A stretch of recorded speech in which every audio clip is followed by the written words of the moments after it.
Okay, guys, welcome back to Romer. Geez, we should probably do better than that. I think you're doing great. I Oh, think it's do great. you? I I do. I think it was awful, but we'll just roll with it. Let's just roll with it. Okay, We've been so at this a while today. yeah, Yeah. Anyway. Well, no, we had to do this video about the Ram Charger because of this video right here that we did you that guys you loved it. guys have gone nuts for, Yes, which makes this video. thank you. Yes, thanks a lot. And the first Garage Talk video we did about the Ram Charger, by far our most popular videos this year. By far. Yeah. It's driven a lot of views, a lot of engagement, and very few subscriptions. Yeah. And we've got to talk to you guys about that because you've asked a lot of good questions in the comments on this video. We love all your comments. We would really love to answer those questions with real world testing, and we can't because we don't have enough subs.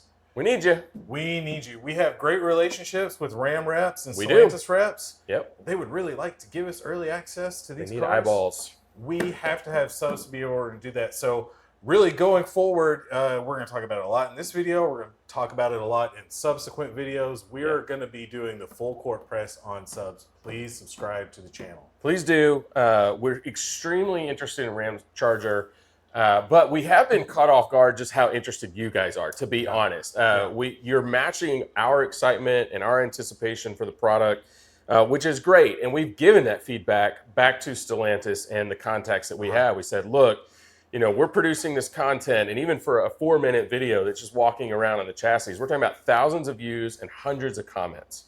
You guys are really, really engaged in this. And I don't even think that's something that they anticipated. No. But I do think it's having an impact. And we'll talk about that a little bit further in the video. But, you know, first and foremost, let's talk about what this video was about. And that was just a quick walk around of the exposed chassis at the State Fair of Texas.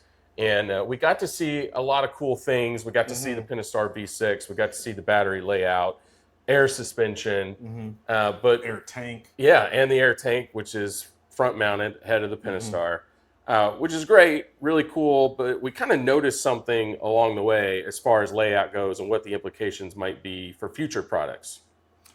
Yeah, we noticed that the battery is positioned in such that we think makes it easily adaptable for some of the other Stellantis products, namely the Wagoneer, the Grand Wagoneer. Yes, which Stellantis has hinted at that Wagoneer is going to get a version of this powertrain, and maybe sooner rather than later. And based on what the market is screaming, I do think it'll be sooner rather than later. And I actually think we may see Ramcharger sooner than we expect. So, or at least in a different sequence than what was originally anticipated by the brand. And maybe we can talk a little bit more about that.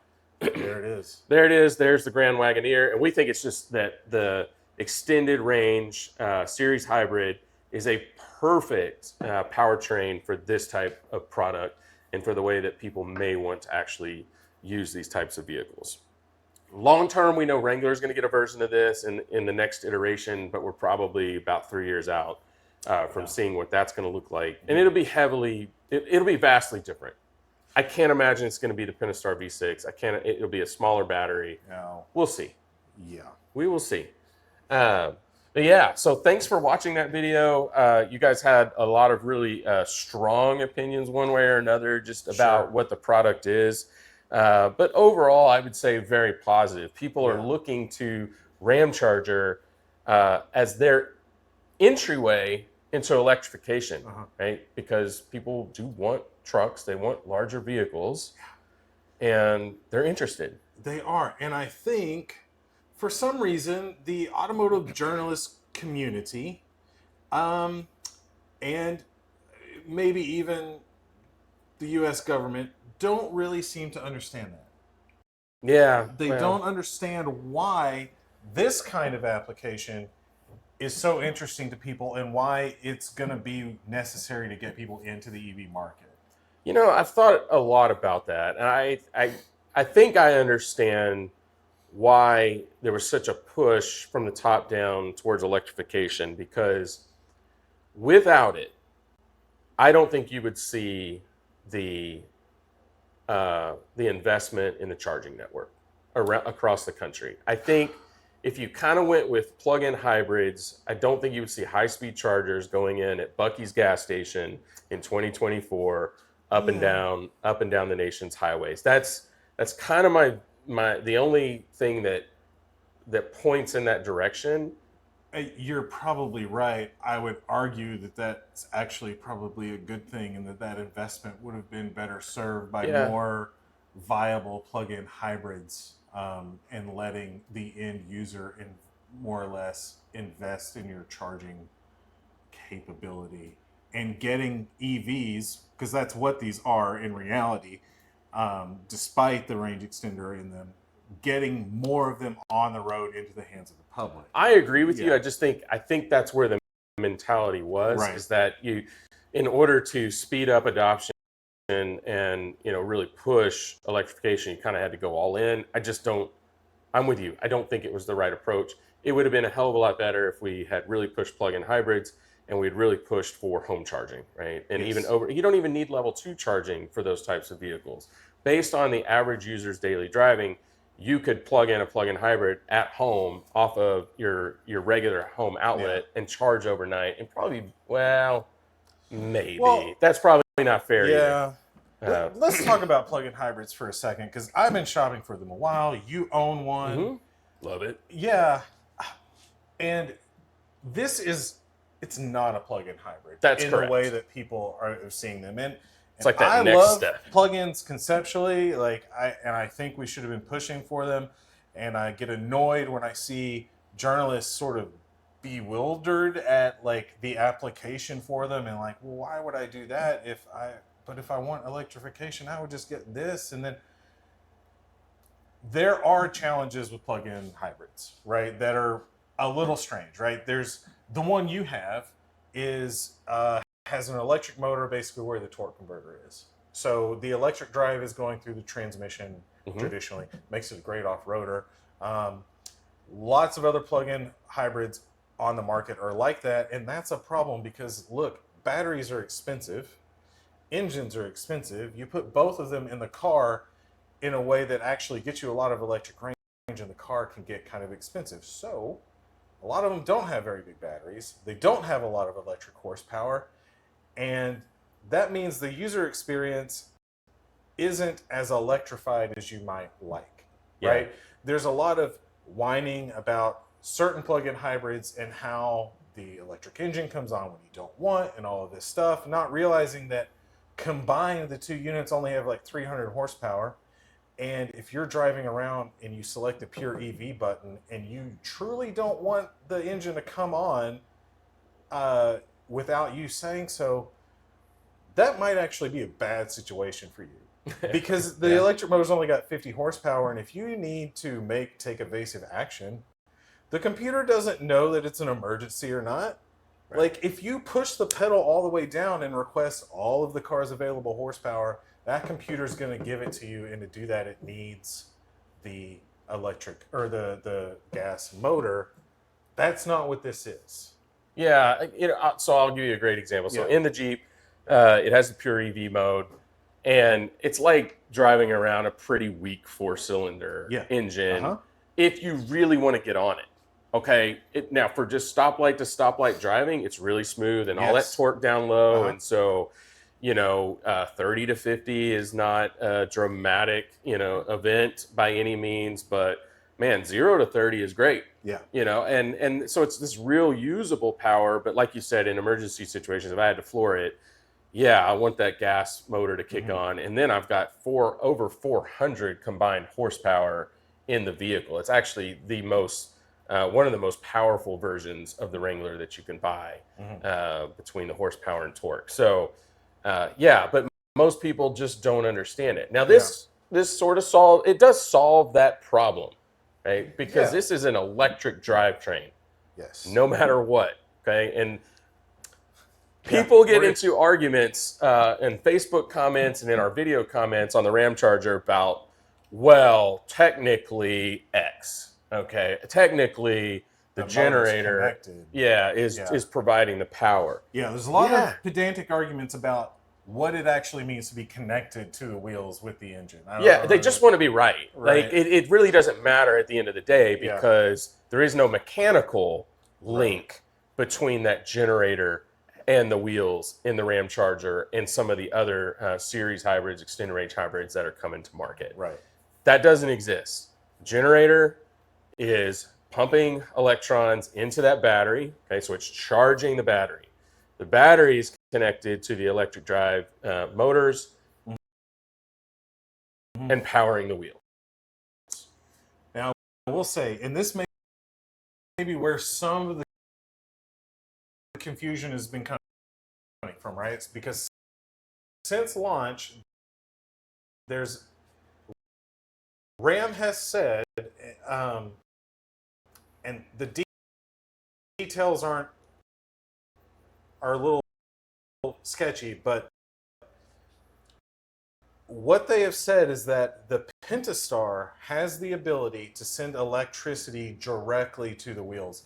And I think what that, I'm fairly certain what that means is that the generator can bypass the charging mechanism to push electricity into the battery and say, I'm not going to do that. That's inefficient. I'm just going to send it straight to the wheels, which are in effect But through an electric drive through motor. It'd have to be, right? It would have to be through the motor assemblies. No. Yeah. To send, Right. through the power EDM cables to the electric drive motors into the straight from the generator. Yeah. Rather than through the generator into the charging bus, into the battery, and then out. There's no engine turning a transmission exactly into a differential. Right. There is bypassing the charging portion of it to send additional power straight from the generator electric output to the wheels, right? They have said that. And so I think that's where people are getting confused because there are series hybrids like the Chevy Volt that we've seen in the market before that say they're series hybrids, but they're really not because there is the ability in those cars to mechanically drive the wheels with the range extender. And so that I think is getting people confused, and they're thinking that what Ram is saying is that it's something like that, and it's not. Yeah. And in fact, if you walk around or think, you can see there's no any kind of magnetic transmission or anything that's going to connect that motor to the EDMs. But at the end of the day, you know, doesn't matter. It doesn't matter. I don't know that it matters. I don't know. Yeah. People just want to argue and be right one way or another. Well, but it matters in terms of, because you said like those plug-in hybrids don't deliver the full EV experience, and this does. It will. Because you get a ton of EV horsepower or electric horsepower, a huge battery, 140 something miles of range. And you're never going to have that kind of jolt of, oh, the engine came on because I asked the car to go fast or something like that. Yeah. You're never going to have that. What you feel through the steering wheel and the pedals and all that is pure EV experience. Yeah. And guys, what we're showing you guys back here is just some of the videos that Stellantis has provided. Interior design, exterior design, some conversations with engineers. If you're interested in those, go out to their website, to their profile on YouTube and subscribe, and you can watch those and hear more detail as well. But any new news, we're going to bring it to you. So again, subscribe to Roma Reviews down at the bottom. And we're going to cover not just Ramcharger, but we're going to cover any vehicles coming into this space. And this is a quick reminder that earlier this week, we dropped a video on a new entrant, okay? And that is the Scout EV, the Traveler, and the Terra, the SUV and pickup truck, which is going to offer an extended range hybrid version. Yeah, but we really pointed out in this video, and we wanted to expand on it, or no, in that video, and we wanted to get into more details on this one, that range extender that Scout's offering is really going about this in a very different way. It's targeting a very different audience. And so, we wanted to detail why that is in this video. Yeah, and so those vehicles are primarily EV, so big battery, big range on the EV side, supplemented with a ICE engine. We don't know what that engine is going to be yet. And it promises, let's say, 150 to 200 miles of gas-only range. So again, it's an engine that's generating electrons into that battery, that charging mechanism. But they're going like 350 EV, 150, 200 gas. Ramcharger is completely opposite. Right. 142 miles, I think, of a EV range out of a 92 kilowatt hour battery, and then a 27-gallon fuel tank for the Pentastar V6 that promises another 500 miles of range, right? So totally different use case. Right. Long haul payload, long haul towing. Yeah. Big time tow rating on that vehicle as well. I think up to 14,000 pounds. Yeah, 14,000. Yeah. Huge payload. It's over 2,500. Is it a roughly 2,500 I think that's payload? right. Yeah. Yeah, it's 3/4 ton territory in terms really of is. payload and really towing. I mean, what half tons are offering for Yeah. 14,000 towing? It's not. So, yeah, and that's the target of this car. It is truck buyers. Yes. Who are wanting to get into electrification, who might be considering something like a Ford Lightning, but can't because they just can't get over the range anxiety. And let's stop calling it anxiety, because it's not. Anxiety makes it sound like it's something that you're afraid of, but you shouldn't be. Like, you have to be able to use the car. Yeah, Like, you do. I have a truck, I want to tow something, I don't want to stop, be worried about a charging station. Like, we take our stuff to Colorado. That's not anxiety. It's useless for that use case. That's just reality. Yeah. So I'm gonna come at this from personal experience. When we got our first EV, we had a 2017 Bolt. The 2017 Bolt had a range of like 230 miles. Okay, which is plenty. But every day for a while, for a couple of months of having that car, I think my wife and I both, always just worried about charging in range all the time. But after a couple of months, it just went away. You know, you're only charging the car every couple of days. Like, you just, with a little bit of foresight and planning, it wasn't an issue. Now, that car was an urban car for us. We did not road trip in that car for very legitimate reasons: charging rate, lack of charging infrastructure. That since then, that's 2017. Yeah. Things have started to evolve and change. And I do think range anxiety, is really just quickly evaporating. But it definitely goes away with something like this. And like you said, Ford Lightning, that might be a great work truck in an urban environment. Town, yeah.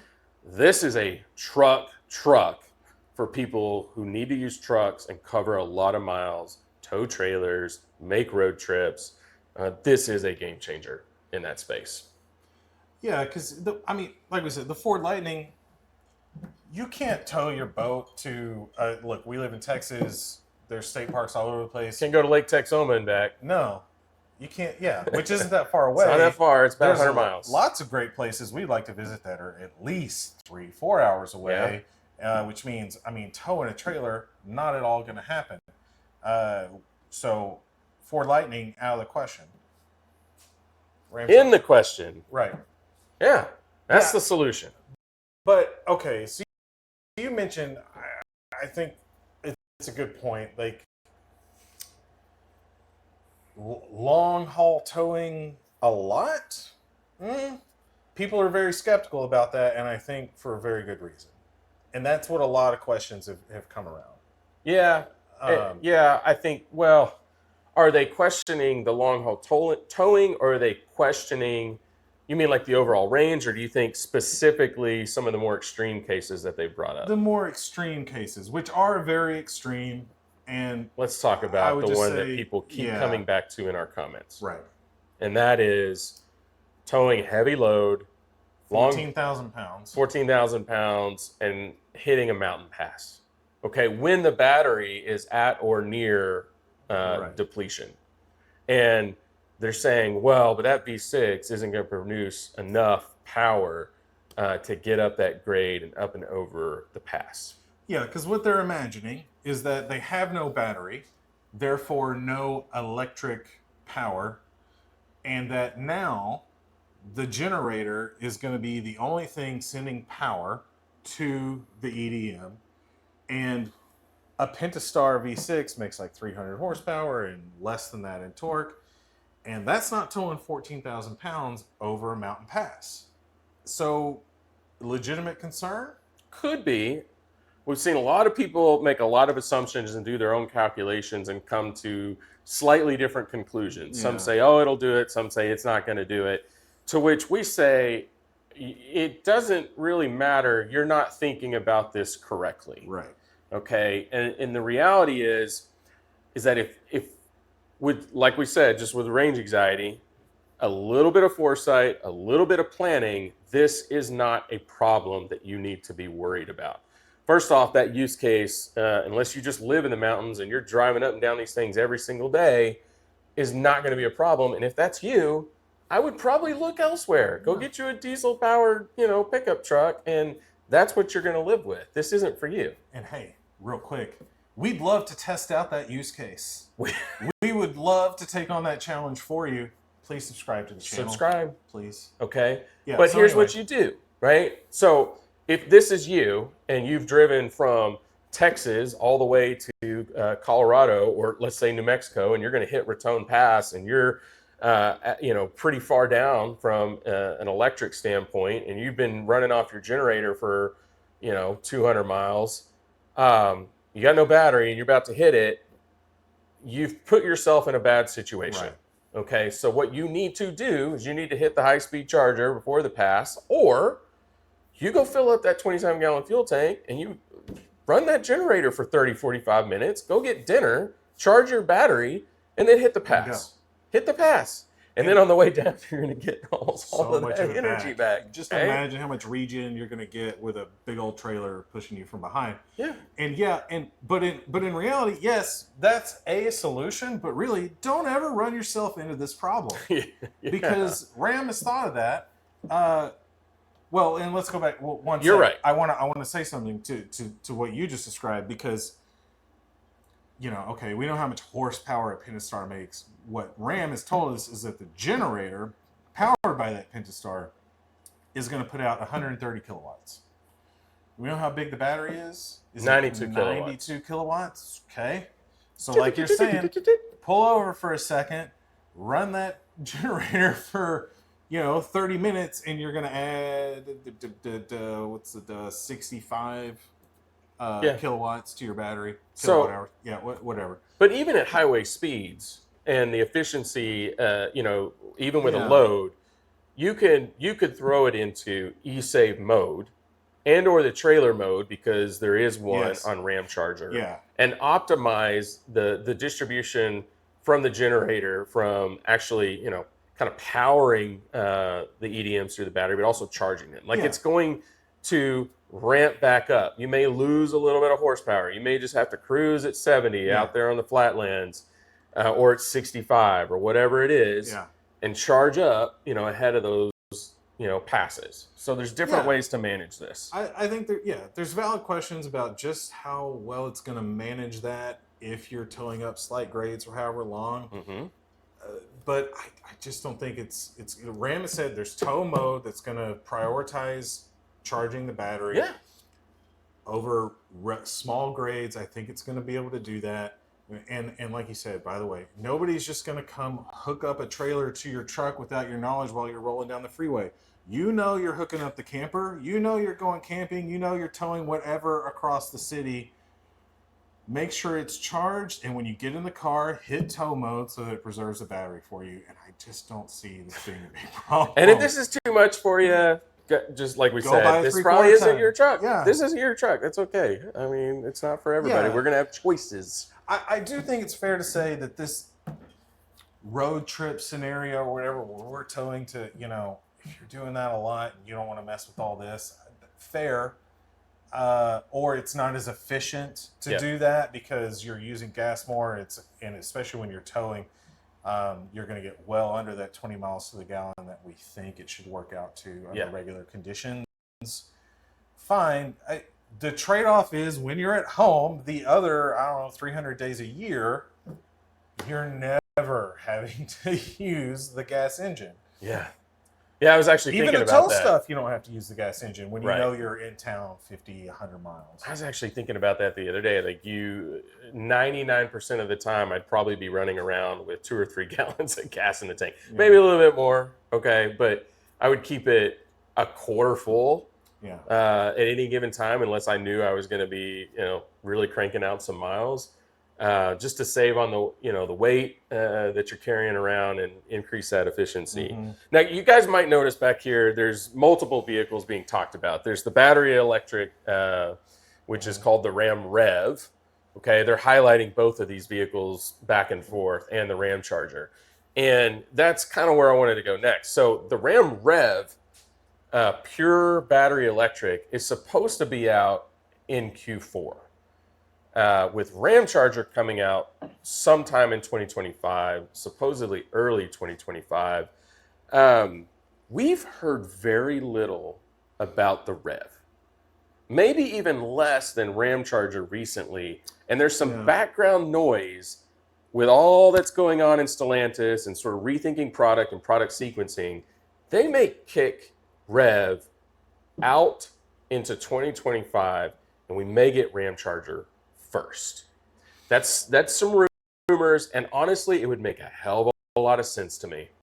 Because of everything we've said about the challenges of EV adoption, it makes more sense to me as well. It does, and I think they've rethought their strategy. It's why you're seeing all these other manufacturers start to drop information about extended range hybrids. So Ford is supposedly working on a heavy duty version of the like F-250, F-350 that might be diesel based and with the same type of approach as Ram.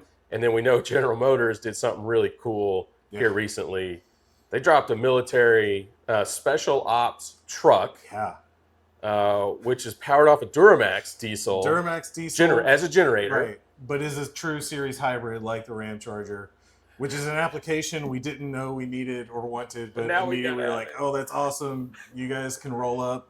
It's super quiet. Super quiet, man. They can sit in the same place, power all their electronics and everything for hours. Power up their night vision and then off the battery, and then do what they came to do. Do what they do. Do what they do. And then get the hell out with the diesel when it doesn't really matter, right? At that point, you've caused mayhem, and everybody knows you're there, and you just got to get out. Right. But you could charge it up, and then you could sneak it anyway. Yeah. Really cool application. But we know General Motors now has that technology in their arsenal, no pun intended, that they could then push into the heavy-duty space with those trucks. What's cool about that truck, I think it was it a half-ton chassis or was it 3/4 ton? That's a question for sure. Either way, it was based on an existing chassis and a ZR2 version of that chassis. And so, it was in there. And so we know, like, being able to pivot to the consumer market, especially after the U.S. military has paid for some of your R&D at exorbitant prices. Yes. And honestly, my guess is that General Motors, they've come public with that, but Ford probably did the same thing. Mm-hmm. They're both responding to the same RFP out there and doing the dirty work behind the scenes, and that's how we're going to end up with these products, which is super cool.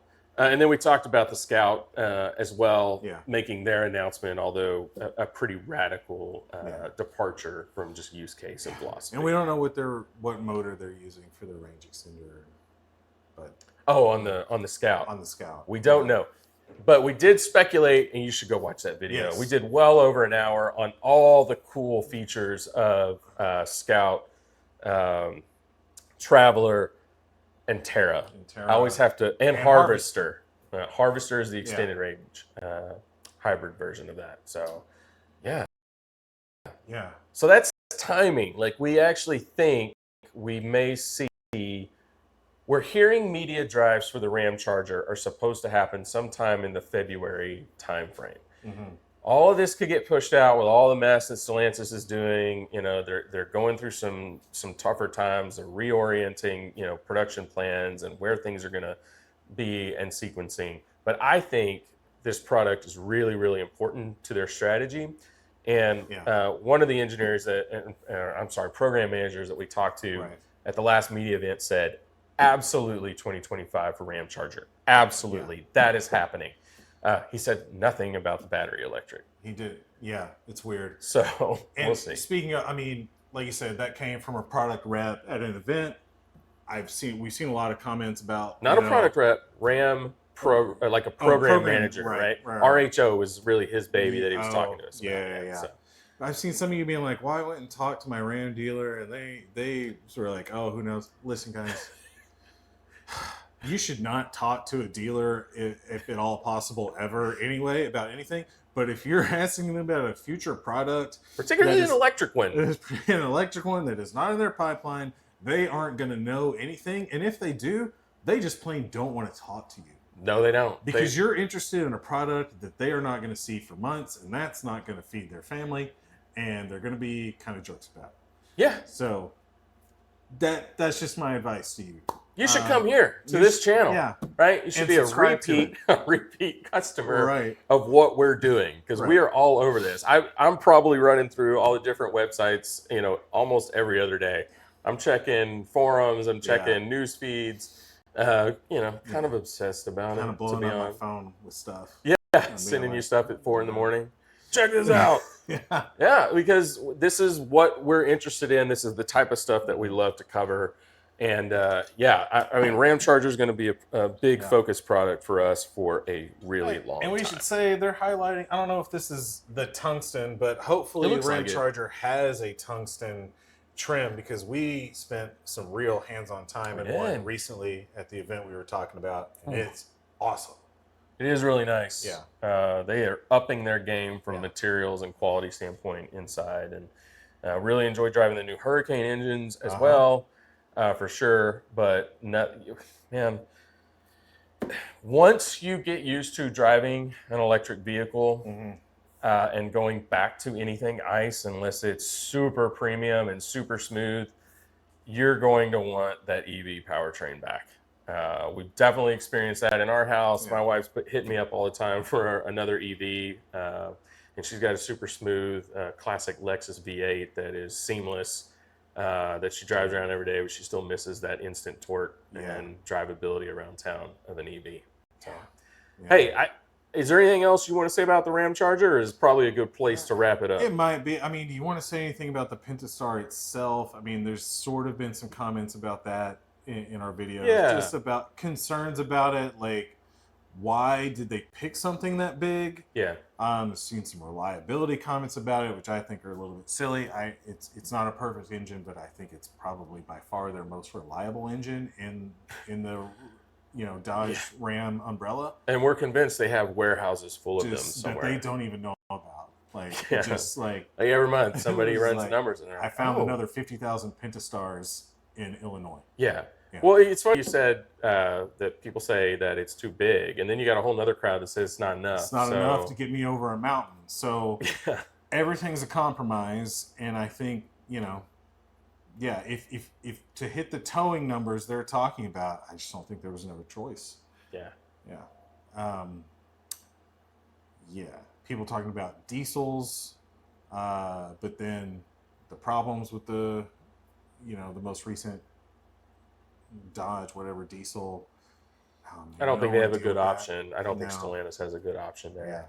I think the other manufacturers do for their heavy duty applications, but I wouldn't ever expect them to come into the half-ton market with a diesel generator. That just no. Well, and if you're talking about the Harvester or something like that too, remember diesels have giant exhaust systems now. Yes. Because of the DEF and all of that, they are large and they are heavy. And that's a packaging problem for something like this. So I just don't think that was ever viable.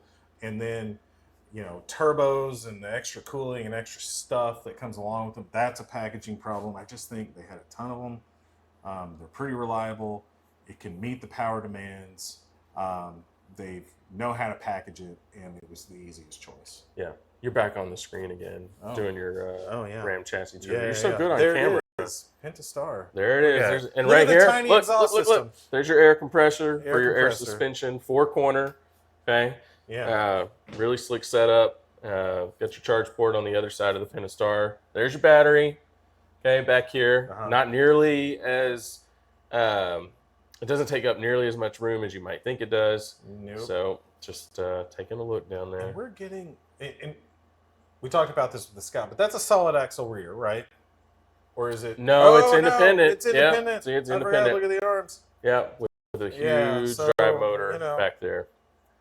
Yeah, fuel tank just ahead of that, 27 gallons. In between the rear drive motor and the battery is that fuel tank. Yeah. So we talked about the adventure set, power availability at camp. We're going to get some kind of off-road variant. We don't have any details eventually. on it. Eventually. I'm a little worried that's going to be pretty far out. Yeah. I don't know if I should be worried about it, but that's just what I assume. Okay. So we'll see.